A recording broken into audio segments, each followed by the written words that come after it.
in a chair, grab a glass of wine or a beer or whatever, close your eyes and be the fish. What's around you? What's your environment look like? Time of the day, you know, activity. Be the fish. It sounds so simple. I know, this is like a paradise in here. Like, oh yeah, here's the different breeding groups of zebras, here's different groups of leopards, here's... Yeah, how long, like a lot of these groups, how long have you had going? So it's like, oh yeah, most of this section, it really took me 8 years to put this part together, really. Or... Okay, move real slow. That's one of the 236s. One of the better lookings with some white on them. Yeah. Brought these back from Norway. Just a good looking fish. The one on the cover of Ingo's book was kind of a 1 in a million shot of a 1 in a million. Everybody wants that fish, but that's a sport color. This is the typical color of a 236 right there. But most of these groups here, these 236s we brought back in 2009 from Norway. So yeah, they're 8 years here, or 9 years here, yeah. So most of this stuff's probably anywhere from 5 to 8, 9 years old. I think that's a lot of what people miss, including myself, is like collections like this just take sheer time to build. Right. Lucky to find it, got to put the money to buy it, got to work out how you're actually going to get it to you, and then you got to, you know, do whatever you're going to do quarantine-wise, get it through that, and then, you know, then you start really learning about the fish after all that happens. Right. Let me grab a flashlight. We can light up the fry here. Yeah. These are L333 fry. You can still see the egg yolks on them. I strip these out of the cave. As soon as the eggs hatch, I strip them. I use a baster and just squirt them out of the cave. And then I throw the cave back in there so the male can go back to breeding again. And a trick to raising these guys up, and a lot of guys have thanked me for helping them out. Probably in another day or two, they're going to start hanging on that wood. And even Zebra Plecos that are carnivorous will feed off the wood even when they still have their egg yolk on them. Yeah. And what you'll do is you'll start to, these guys may even be starting to feed because you can see the waste. I'm like, that waste only comes when something's eating it. Yeah, you know, so unless you had another batch and took it out. But I'm like, they're starting to they're probably starting to graze on it already. Yeah. Which is kind of crazy because they still, you know, they're still feeding off the egg yolks. Conventional wisdom is they have to consume the yolk sac before they're going to take food. Right. And here we are kind of, well, they're already grazing on it. So throw a couple sprigs of wood in there, even when they have the egg sac on them still, and you'll do great success raising them. Nice. It's a normal spawn. These guys are pretty big, so. Yeah. Leopard Frog Plecos. Hopefully I can get on a list. I want to buy. I'm ready to buy. You guys need flashlights. There's flashlights. Hit this one twice. When you turn it on, hit it the second time, it'll give you not so bright. All right. Rob will hook you up with a light here. The trigger's kind of goofed up on this one. Want a light on this? Sure, yeah. Yeah, these guys are amazing. It's warm in here. Oh yeah. Yeah, you know. Ooh, then we got. Yeah, that's tasty. Big females. Amazing. And then down here we've got Queen Arabesques. That is beautiful. I wish they sold better in my store. Like, you just gotta keep clicking it. Oh wow, what are they got going down here? And then we've got Hypencistrus, and it's split with the sponge filters. That's pretty cool. You can just leave it on. That's awesome. Yeah, just leave it on. They're rapid recharge. Wow. Those the yellows that I got over there, there's some things to fry. Super cool. Got them from Gary Lang, who got them from Gerald Allen from his 1993 collection. Which Hypencistrus are these? They're Rio. Yeah, I got fried up there, and there's a tank pulled down here. Wow, look at, you see their spinage? Like, wow, it sticks out. They're all spiny. Yeah, did you see them down there? Those are the males, right? Yeah, I'm not sure. I don't know if all of them are that way, but that's weird. That's pretty neat. Look at the belly on that beast. Okay. That thing's no joke. These worm lines are cool though. I like those. I do like those. There's a reverse trio in there. That's a big zebra. Last tank of this row. That is a big zebra. Yeah, L46. I wonder if it's just a male, if there's like a pair over here. Oh no, I can see more. 10-gallon tank. Nice. Oh yeah, it says one pair on the tank, and then there's more here, there's more down here too. there's more over here. It's up to after eating baby brine, maybe 2 weeks. And you can move into these there's more down here too. 2 males, 6 females. Yeah, runs get pulled out of That's the a fast beautiful lines, design. everything. Oh, big man. Ooh, that is the one I want. That's the one I've been looking for. That is beautiful. No, I So we got usually green leave Arabesque. those in there. These are the ones I always want from. That's what these are. I always fall in love with at You'll see a couple tanks where at there's Leopard like Aquatics four house. certain rainbows. Big man. I'm gonna see if he happens to have any of these for sale because I would love to get some of those. Yeah, usually the male's dominant. I don't know that fish. So I'll Cryptoheros keep them, and as soon as pentamantis. they get to the point where I can sell females, I'll pull out 5 or 6 females, That's cool. and then I'll have another breeding group. Always have a backup breeding group. More Some of this stuff I found out L236s. over the years, you Yep. sell fish to people, and then a year later, I lose my female breeders or something, and I'll contact all the people that I sold them to and say, hey, dude, you know, you Wild spot dozens of cactus. these. Ooh, and black you got half-beaks? females, whatever you want. I need looks like they've been moved. 90% Oh, wait. of them, I lost them a long time. Yeah, that's like And then I don't know what the that other is. 10% will be like, I got them in this display tank, I ain't catching them out of there. And I'm like, whatever you want. And they're like, I'm not ripping my tank apart to get these females out for you. That's why I started back.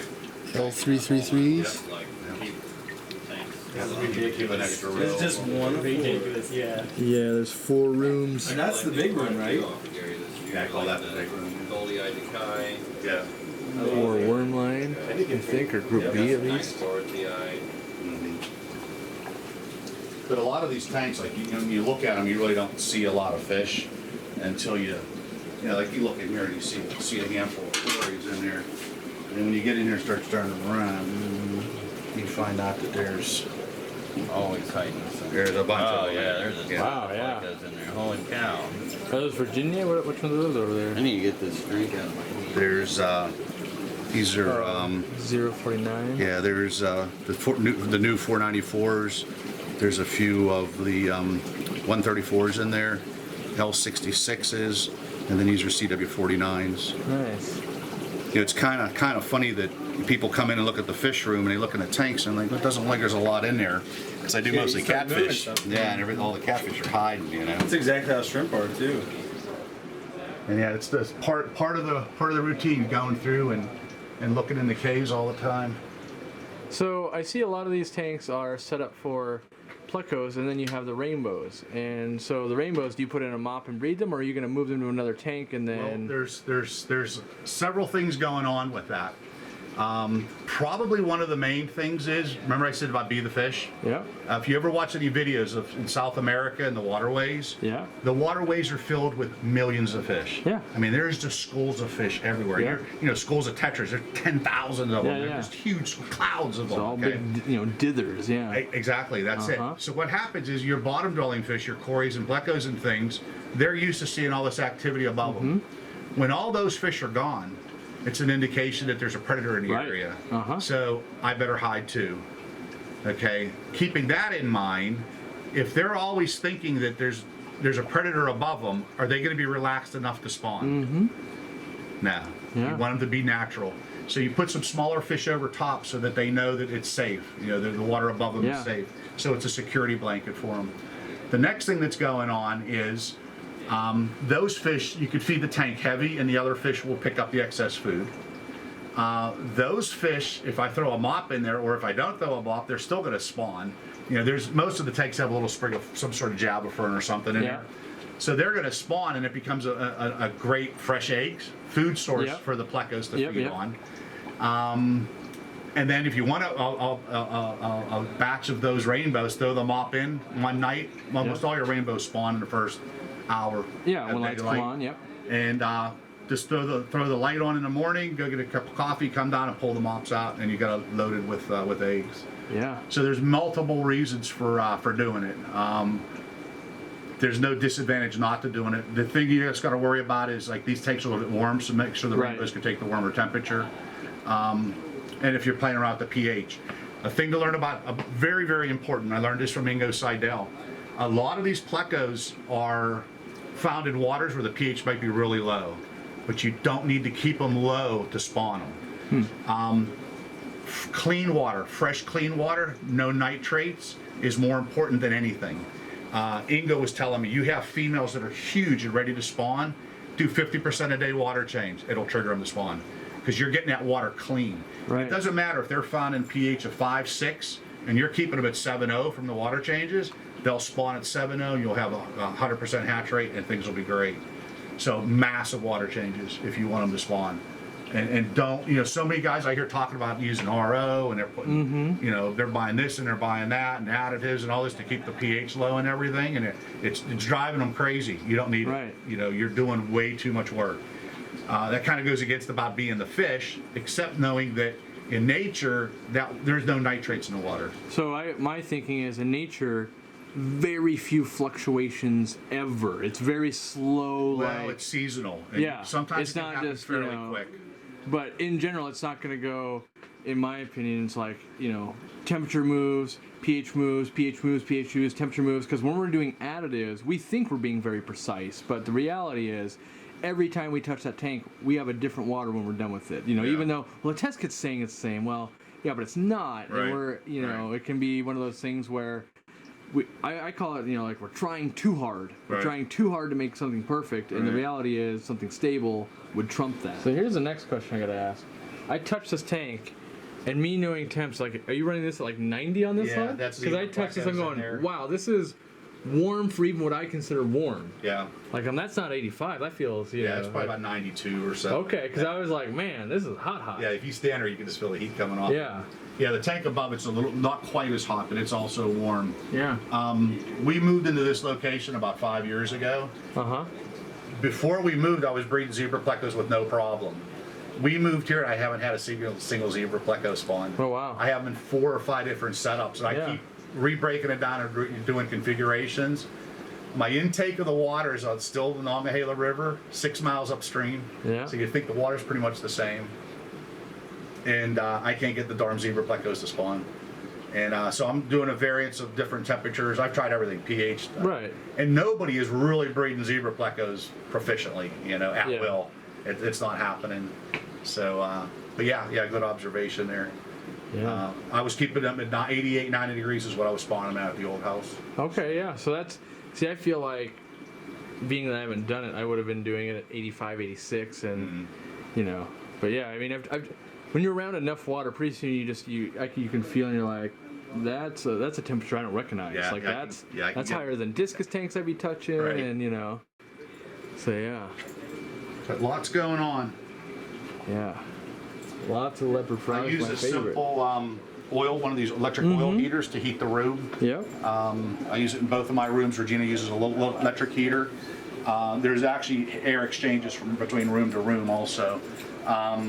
It keeps this. I opened the doors about a half hour before he got here so we could be bearable. Sure. We'd be sweating our tails off. And my theory there is, and I've gotten arguments with guys, they're telling me that it's cheaper to heat the tanks than heat the room, and I gotta be convinced. I'll stick by heat the room.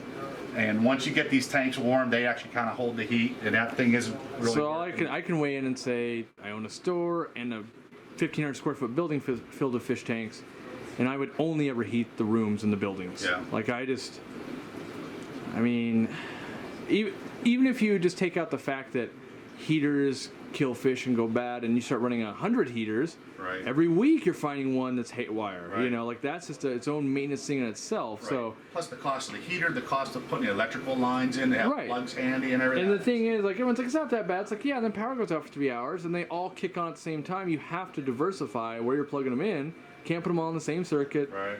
And if you're really running a lot of tanks, and it all depends. Some people run 20 tanks. That's a lot different than 100 tanks or Right. 200 tanks. So, what I love about heating a room is you can pull eggs, and you could set them right here, and they're going to be heated. Like, you've got the whole room. You can set down, I just bought fish, set it down in the styro cooler. They're already acclimating. Like, yeah, you're going to use some things. Just like in my fish room I run clownlets a little warmer, and there's some things you're going to elevate a little above it, but it still makes the most sense do the entire room and then raise from there, in my opinion. I mean, that's just... Yeah, I have to agree with you. Heat the room. I wish I knew how to get rid of this darn beard algae in these tanks. So, this is with my advice. I always say, this is how I do it. You should test this, and don't trust me because I'm crazy. But my favorite way, if I own this tank, I would pull this piece of wood and I would put hydrogen peroxide in a spray ball, spray it, let it sit for 5 minutes. If you put it back into water, it's going to turn all red and clear, and usually even tetras and stuff will just eat it at that point. No kidding. That's my favorite way. Another way I've heard but I've never tested was the same effect worked with stress coat, API stress coat. You spray it on there and that'll do it. Okay. Now obviously the known one is like Chem Excel, use that chemical and burn it, but I like the hydrogen peroxide because in my experience, we're doing planet tanks and algae, everyone gets freaks out about it. We can just drain the water in this tank to here, spray everything with hydrogen peroxide, and all the algae are going to die off. You fill it back up, everything polishes it off. Yeah, you're still going to have algae from here and down, Right. but you could, if you didn't want this, you could go, oh, I'm going to take care of this piece of wood, then I'll take care of these couple of rocks, and I'll do that. Because you are going to kill all the beneficial bacteria and stuff that's also on those pieces Right. that are part of your, part of your system here. Right. But I would say give that a try on one piece, and if it doesn't work out, Corey's insane. If it does work out, great, you got a new little trick. I will be trying that, no doubt. Yeah. No doubt. Because all I can say is it works well for me, and you see, because the biggest fear is people are so deathly afraid of hydrogen peroxide because they're like, oh, that kills stuff. And it's like, well, in smaller doses, it can actually oxygenate water, and there's things, and that's the hardest part is like I don't need a lot of hydrogen peroxide when you're spraying it directly on there. But then there's people that will go in their highly aquascape tank and they'll get a syringe with it and they'll get it right there and just go squirt. Right. Obviously you wouldn't want to fish right next to that, but that'll work too. But Right. it's known working for me, Okay. and so that might make it easier for you. I will be trying it, no doubt. You know what rainbow fish eggs look like, right? Here's another trick for you. Tiles, How that to yeah. modify your milk crate so guys that are built like me won't fall through it. Give a shake, make sure there's no fish in it. Give it a gentle squeeze. Pull it down here. And see the rainbow fish eggs. How we can can see see them. that. Yeah. I just threw this mop in there yesterday hoping there would be some eggs in there for you to see. So, rainbow fish usually lay eggs. The females lay eggs every day. And I'm assuming with rainbows, you just move the mop, right? Yeah. Okay, yeah, 'cause Yeah. that's just an easier mode. Yeah, of... there's too many in there to pick, so just And do you move let mop. them, so do you soak that mop for a week and then move it, or do you move a mop a day, or? It depends on how many eggs are in it. Because these guys are going to start hatching at that, 12-day mark or something? Yeah, 10, 12 days, Yeah, depends yeah. on the species on them. So. Yeah.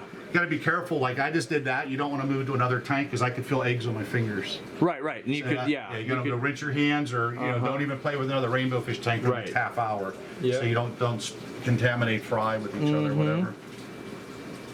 Yeah, that's... There's just tricks. All these rocks that I have that are in these tanks, we Yeah. go to a local stream. It's a trout stream.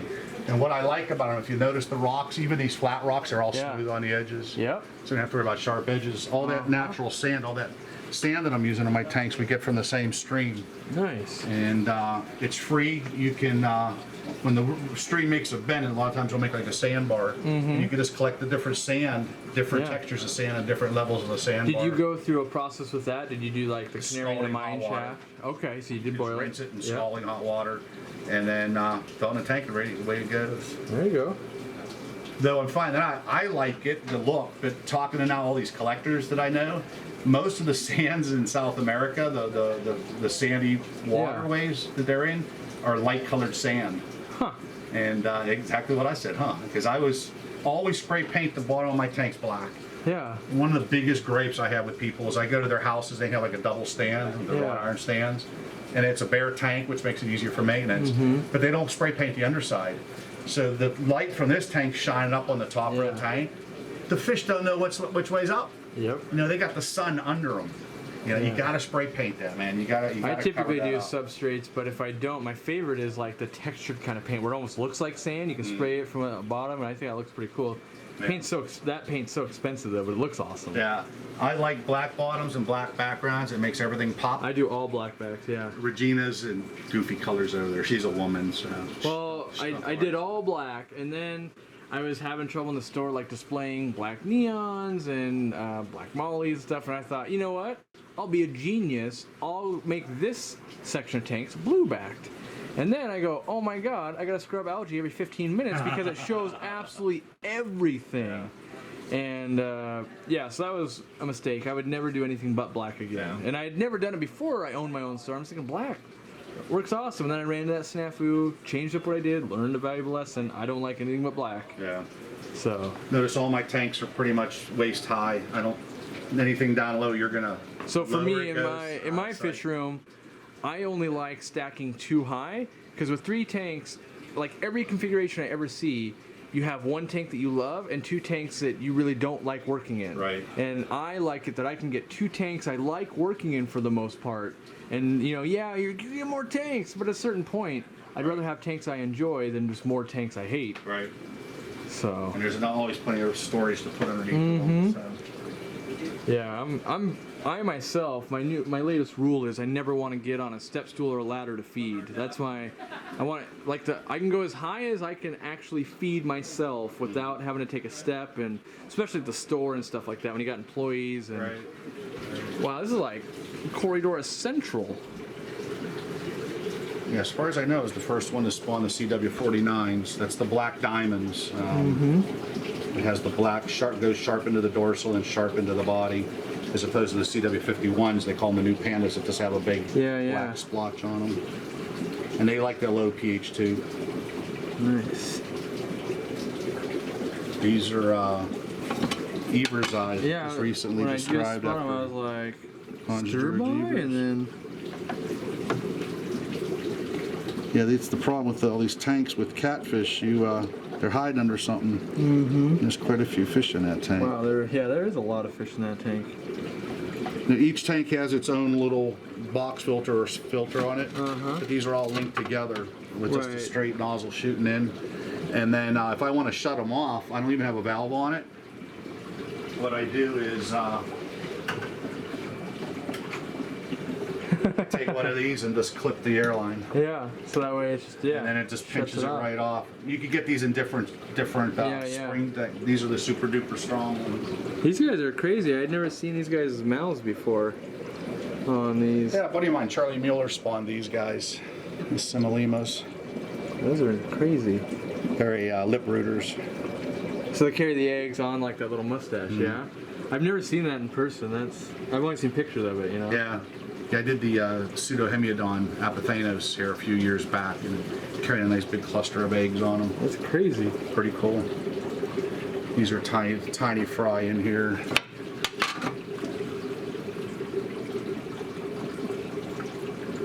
You see the little baby Plecos there. L333s. See them all on the bottom That's a there? lot, yeah. There's a bunch of them in there. Yeah. You gotta watch now you don't crush them. Put Yeah, the wood that's- back down. I appreciate you showing us, because I realize it's, unsetting all the stuff you set up, and yeah. Those came from Ina's Bond. I have males and females. There's one right up front, female right up front. Yeah. But you can see that's not a dwarf. That's a It's not a super dwarf, but it's still, I like it's a it. panda size. Yeah, you're right. That's exactly right. Panda size. Which is still pretty small. I mean, that'd be a desirable fish for. Planet tanks are getting big, and That's all my planet store tanks are does. smaller. Yeah, I only do planet tanks, and it's it's the latest thing. Here's the setup right here, the Lucipinnis setup. That's all the eggs drop down, harvest them that way. There's a lot of them in there too. There's you want to see the fry? I got fry. These are Yes. about 2 days old. They're right on this end tank right here. Let me get in here and I'll stir them up for you.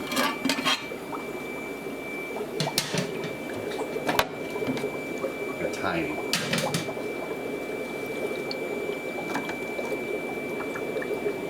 Oh wow, yeah, they're just they're still like yolk sac egg with a tail. Yep. Yeah, they are tiny. Do you have to go with infusoria culture? Is that the first step? I'll put in a liquid fry food. Okay. The trick with them is they hatch in about 24 hours. So when you strip the eggs, I throw the eggs in the tank. The eggs will hatch, fungus eggs. They hatch in 24 hours. Yeah. That's why it's important to check the marble trap every day. Yep. I siphon out all the fungused up eggs. And then at that point, I take some sand. I'll get a baster and take a couple squirts of sand from an established tank. I think the bacteria that's in the sand gets into their guts to start their digestive systems going. Yeah. And then a couple squirts of liquid fry food. And believe it or not, they'll probably go to like a micro worm or vinegar eels pretty much right after Okay. that. The first few days of growth are pretty quick on them. Yep. And it's pretty neat. They're fast growing fish. Really? You'll get from this size up to, you gotta check this out. A little bit of food.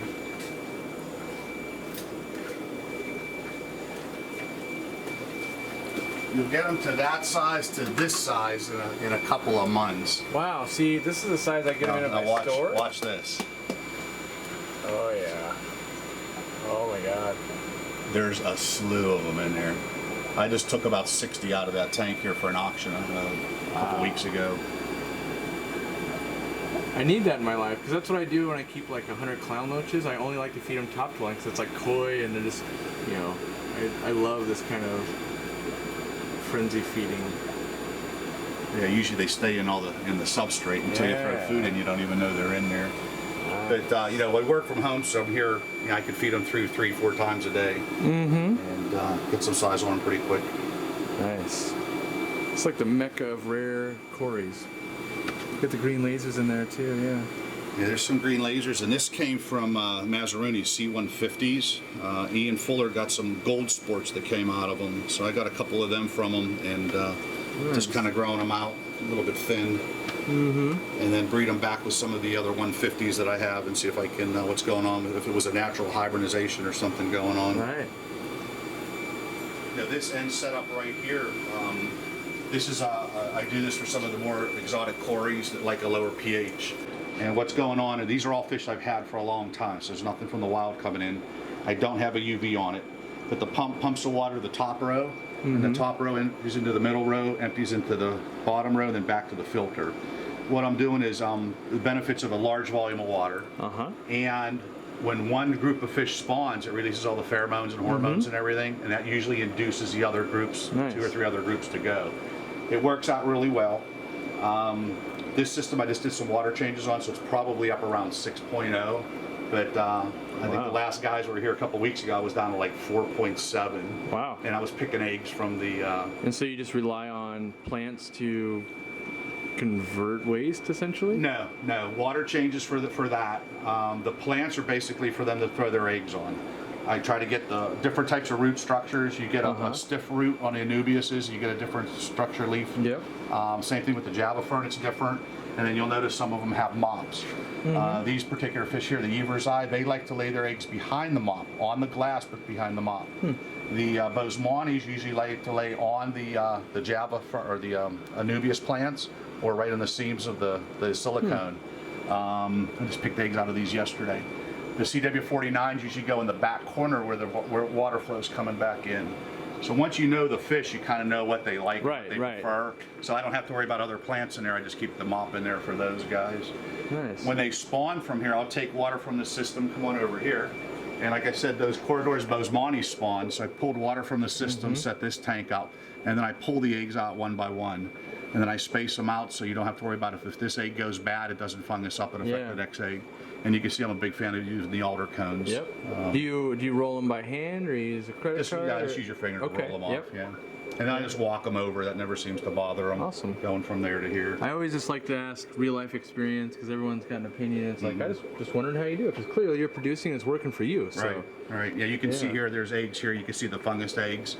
I'll go around with a baster later and pluck off all the bad eggs, and then the dark ones are good. There's probably I have a flashlight on me. All right. You got one. You'll probably see some in here. There's just starting to hatch. Basically an egg with a tail on it. Yep.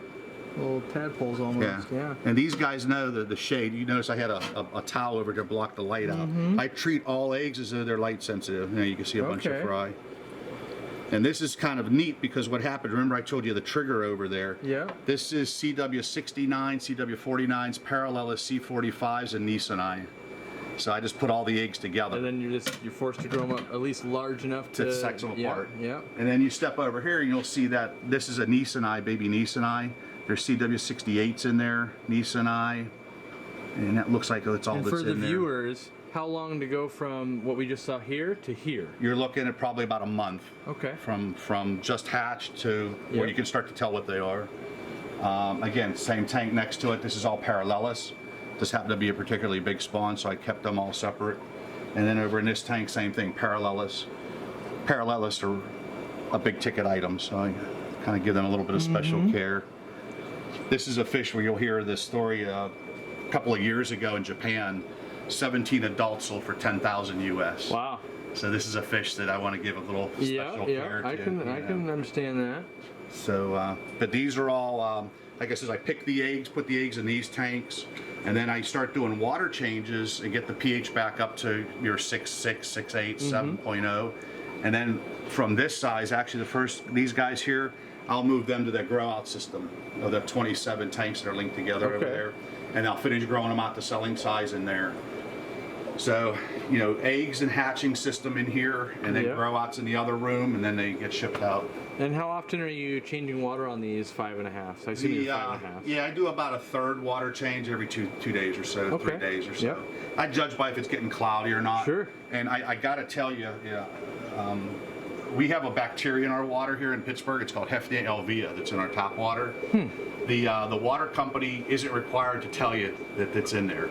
The EPA gives them a list of things that they have to check for, and anything else they don't care about. So they don't care if it's affecting fish or birds or whatever. Right. It does have to worry about affecting people.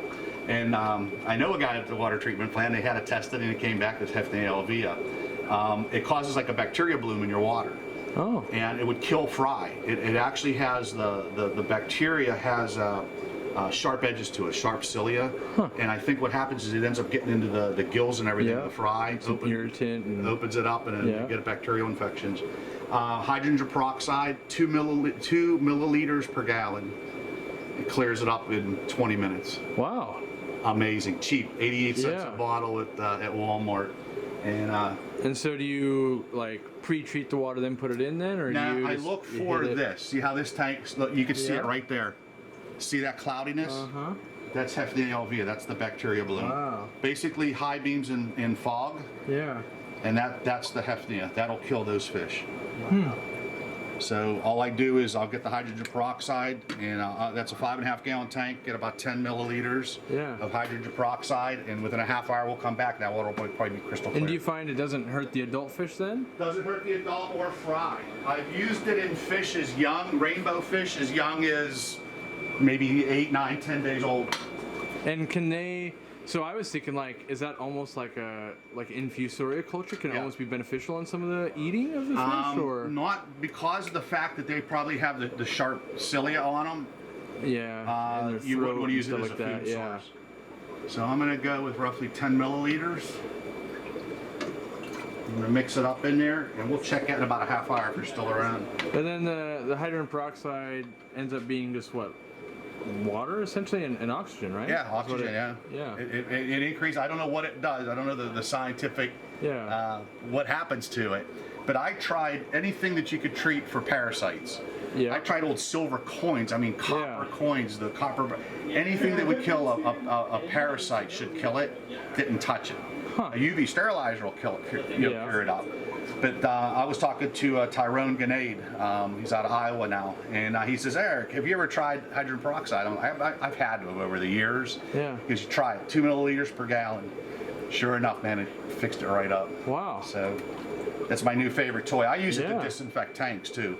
I'll dump half a bottle in a tank to basically sterilize it. You'll get like the pearling effect on plants. You'll get bubbles on everything. Let it go for half a day, drain the tank down, fill it back up, you're good to go. Nice. Kills planaria and stuff that's in there if you have live plants.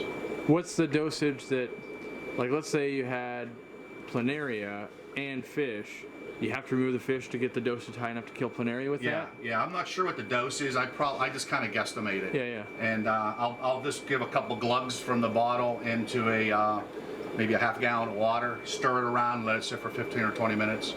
And it seems to kill all the planaria off. That's kind of awesome, because if I ever have something come in transship and doesn't do well, it's like it's an easy way to reset. I like that. Yeah, and it's cheap. It's not very harsh. Right. And it works. Yeah. Like I said, we'll come back to this tank and I bet you half. Well, what I like about I use hydrogen peroxide for like blackbeard algae and stuff like that. It can kill the algae and stuff. So it's kind of. The fact that it's taken out, makes sense. That's why I use it to kill bacteria and stuff like that. So it's kind of awesome just to see other people using it for other things. Yep. Yeah. I haven't used it on eggs yet, but I haven't found a need to, you know. But that was perfect. We got to see. I knew a couple angelfish breeders that they like to use hydrogen peroxide instead of methylene blue when they're artificially raising the eggs. Okay. Yeah. Well, supposedly too, methylene blue, for years everybody said how good that methylene blue is, but methylene blue is supposed to alter the cells, Oh. molecular changing of Yeah. cells of the animal. So, I don't know if you really want to do that with your fish. Yeah, right, you know? exactly. So, again, I'm just picking this up from scientists. I'm no scientist. Right. It's all observations and But what you hear and what you learn and pick up. So, yeah, lots of fry everywhere. Rainbows, yeah. yeah, they're going to be hard to see, but there's newly hatched rainbow fry up top. Kai, oh, I can see them, yeah.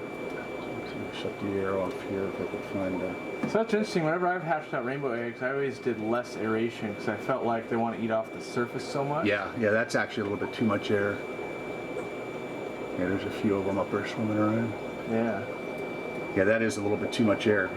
Even in shoe boxes and things like that, if you have too much current, the fish use up all their energy fighting the current. Because that's and you'll kill them in a day. You know? Right. I use the example for people. If I had to run a mile to eat one potato chip, I'd starve to death. So Right. you're not getting enough nutrient out of that Right. to sustain.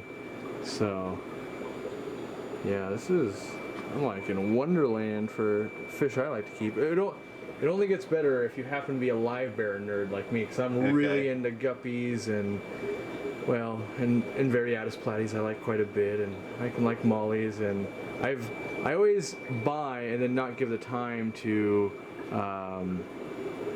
I'm just drawing a blank, like Celebes, half beaks, and things like that. It's just because I always have the great intentions, and I don't have the time to really I should be checking and pulling fry like daily to keep these things really going. Oh, it's labor intense. I mean, and the more time you put in it, the more you'll get out of it. Yeah.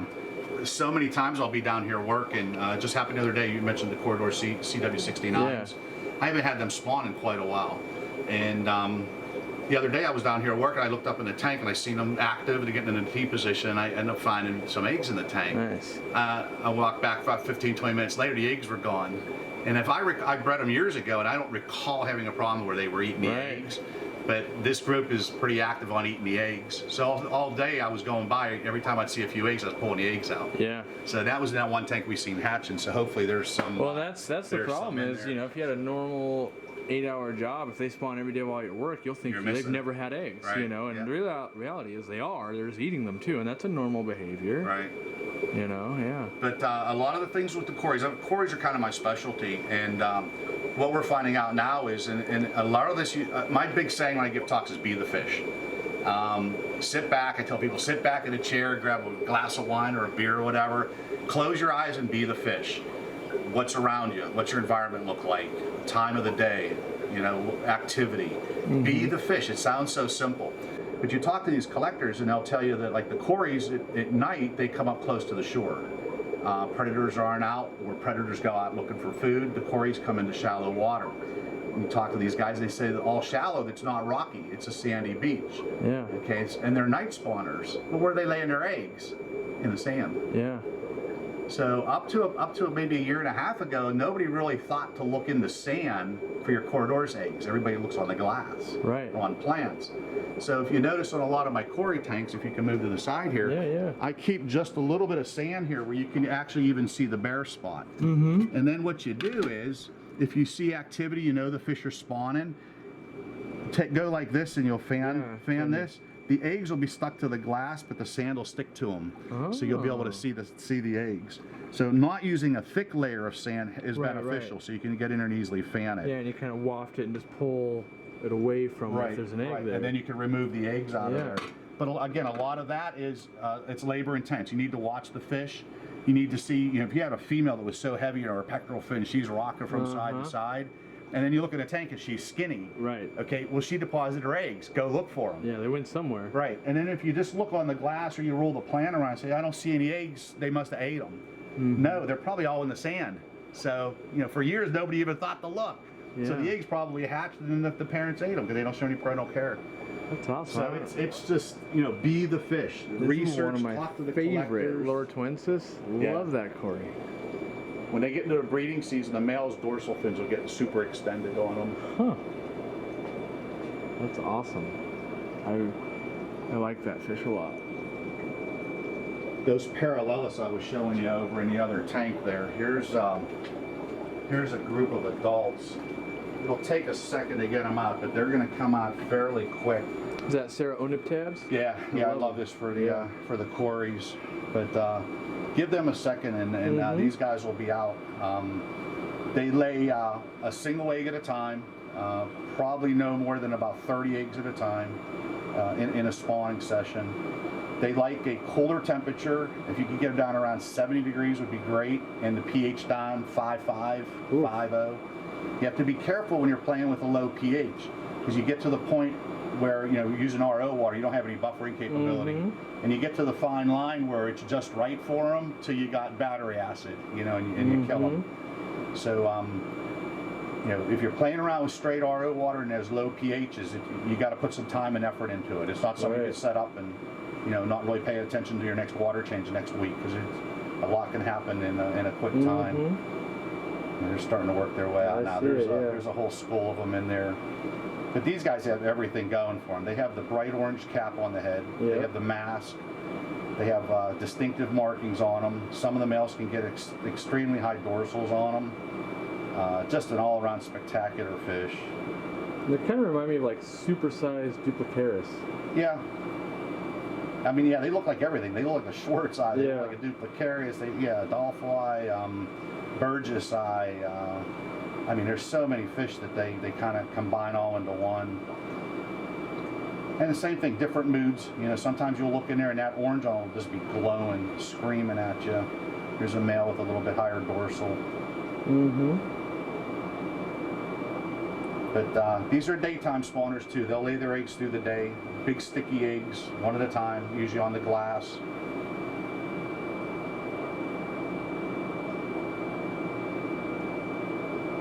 Nice fish, very nice fish, high in demand. For whatever reason, probably because of the desirable low pH that they require. A lot of people aren't breeding them. I see a lot of the fish mislabeled as parallelis. People will call a Schwartz eye parallelis and charge big money for them. Wow. And then people get them and they send me a picture and I go, well, they don't look anything like the parallelis I have. So. And they got suckered into paying a lot of money for them. Yeah. What is something like when you sell the fry? I mean, I know like the group in Japan went for big money, but what do these go for typically on the open market? I'm doing a 3/4 inch to 1 inch fish. They're getting at $75 right now. Okay. So, and pretty much as fast as I can produce them, I can sell them. So. Yeah, that's awesome. I always love to see someone who's really spending time breeding, getting decent money for fish, because that helps incentivize like to keep breeding them. You know, because when no one's paying for it and you're putting a lot of labor into it, you naturally just stop doing it unless it's your favorite fish. Right. Yeah. I see this from over here, the mustache cat. No, that's not in there anymore. These are a wood cat. These are an extra group. Regina has a group of these spawning actually over in her fish room. And I just grabbed an extra group, so we're big advocates of don't keep all your eggs in one basket too. If you were here long enough, I'd be driving you crazy with my sayings. No, I've got plenty of my own little personal rules, as I call them. It's, you know, it's just what you learn over time and experience, you know? Sure. And you come with these little, I call them little mantras of like, every time I end up breaking that, I regret it, and I just need this little reminder so I stop breaking my rules and I won't have problems. Right. You know? Here's another rare cory that's a Corydoras. They call it the lieutenant. They call them. My mind just went blank. It's CW16s. Teniente.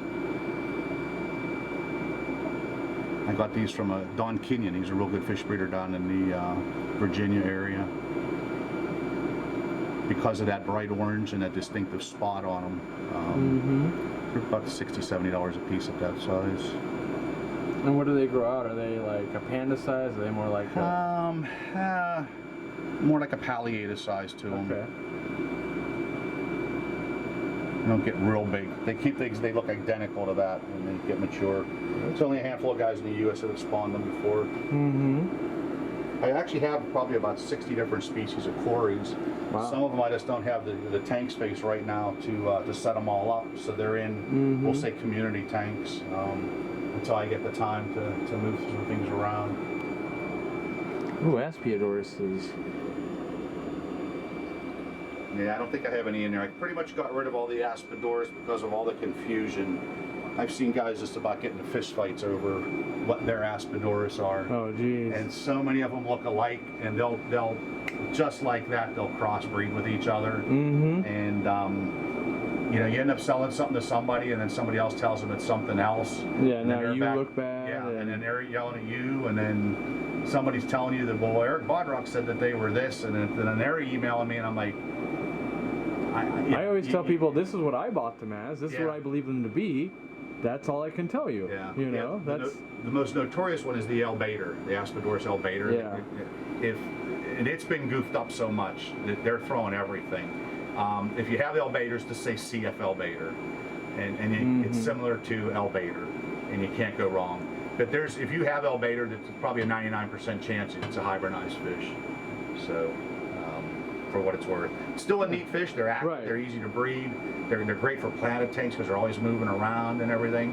But you know, it's hard to sell a good pedigree fish if you're not sure what they are. Right. You know, to get that top tier dollar, you know, it's like, well, you Right. got to be pretty sure, build a reputation on your fish and that type of thing. And I'll tell you what. You want to see something? Come here. I always want to see something. I learned always. this from Rosario LaCourte. If you don't know Rosario, I don't know him. I wish I knew he's him. basically the grandfather of Yes. fish keeping in America. And go out in a log in your backyard and get yourself some moss. Okay? This was taken off of a rock. If you get it off of wood, you'll usually have a layer, look like a sheet of paper Okay. from the bark, from the Yeah. wood. Okay?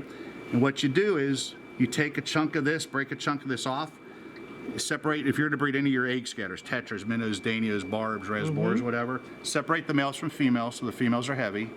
And then in your breeding tank, Rosario would use a 15 gallon or a 20 long.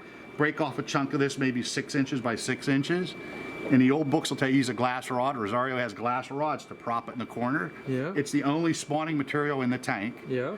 The male, female put together, the male goes, ah, women! And usually that Yeah, night yeah. they'll spawn. Yep. So now you have this mat, they go over the mat and they spawn. And then you can remove the parents or just remove the mat.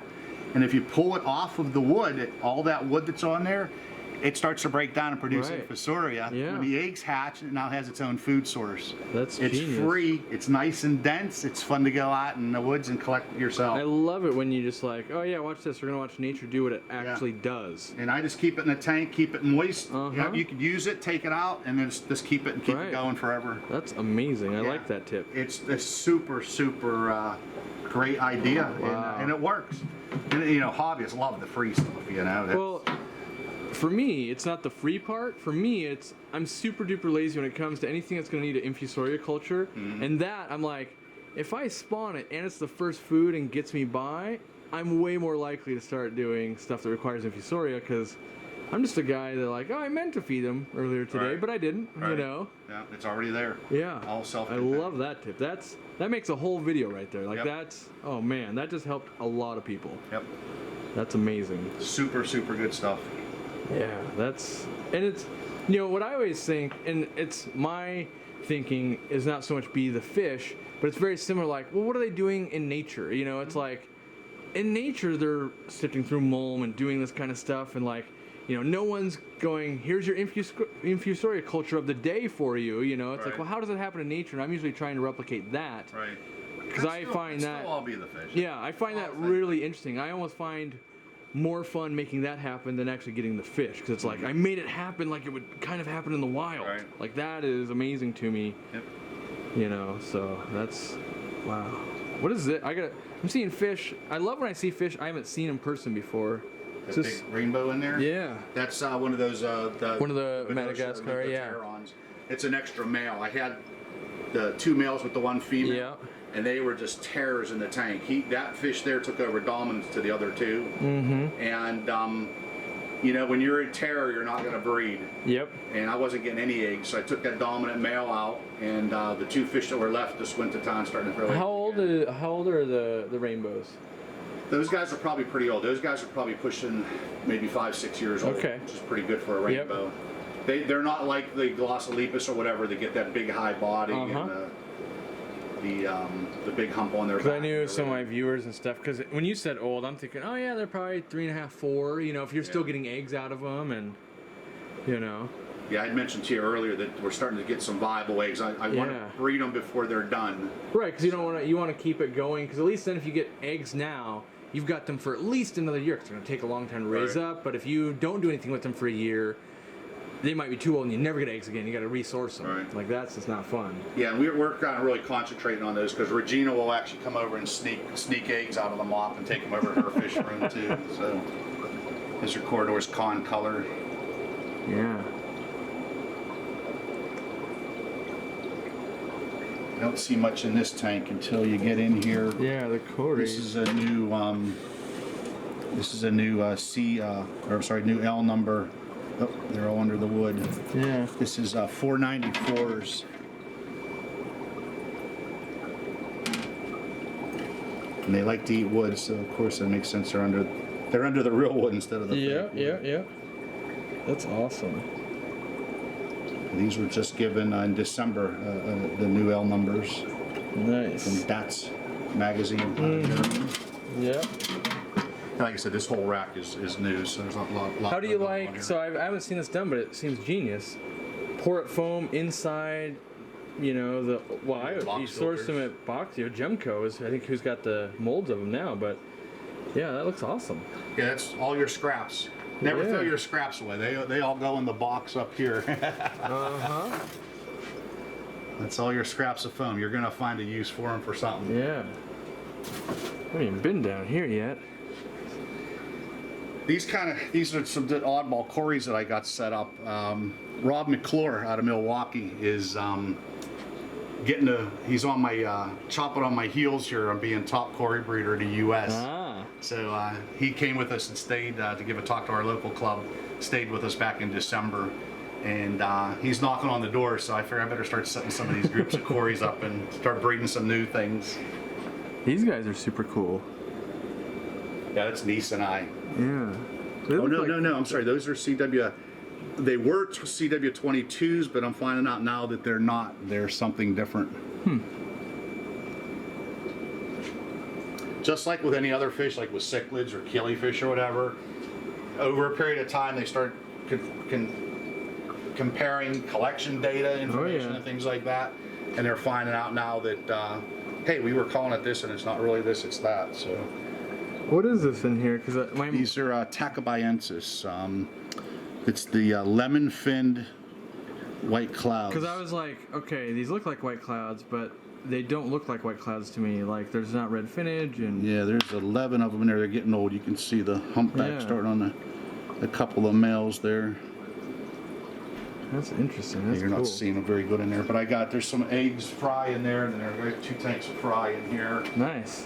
That's one of those ones where we gotta hurry up and breed them before we lose them, because they were only found in one location, and that got over harvested pretty quick. Oh wow. These are pretty neat fish. If you haven't seen these yet.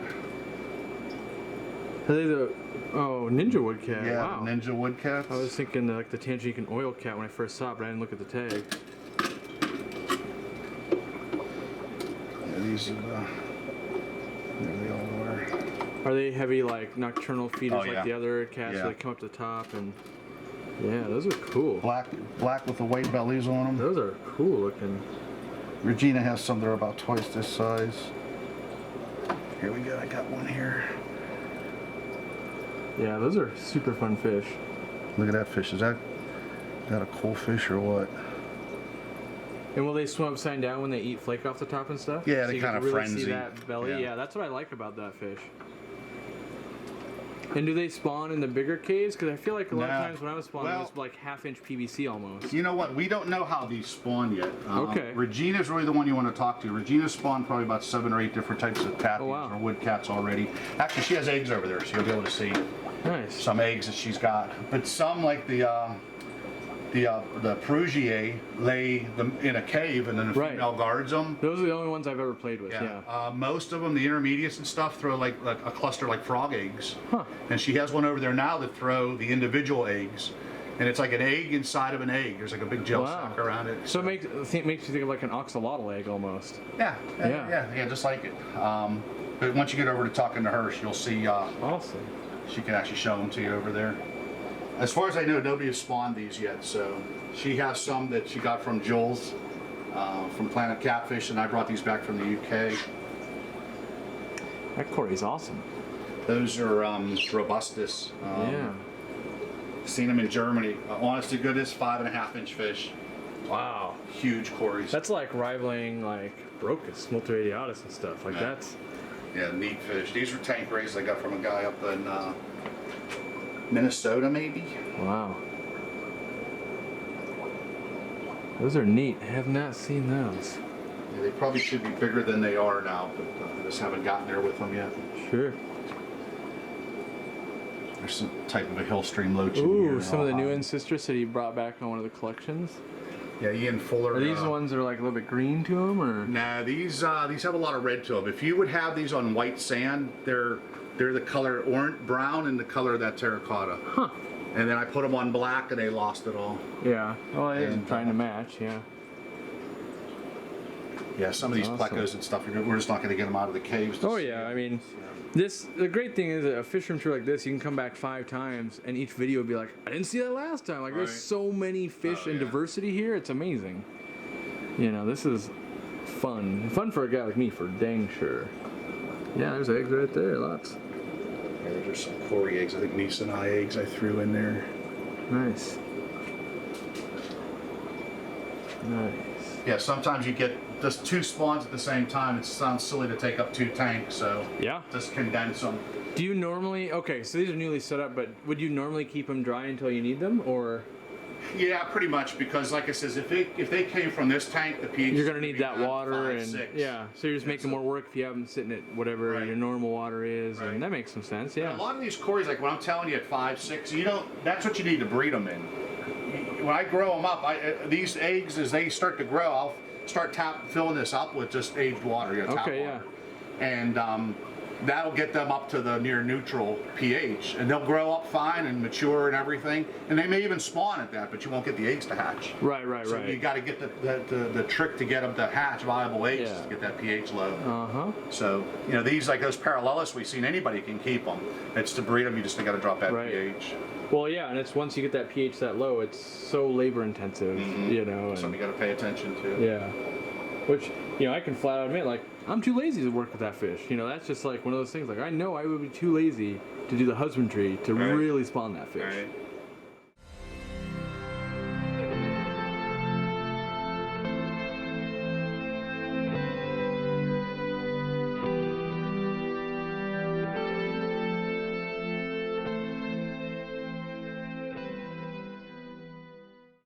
Thanks for watching, guys. I'd have him standing here next to me, but he's, hosting like 3 other people that want to film and shoot and hang out and pick his brain. He's a genius. He's got lots of tips. I enjoyed it. I picked up some things, and I had a lot of fun. I'm going to rewatch this video multiple times. Make sure you check out the other videos that come out of this, and one of the best weekends in Ohio, I got to say that. So thanks for watching. Subscribe. We'll see you in the next one.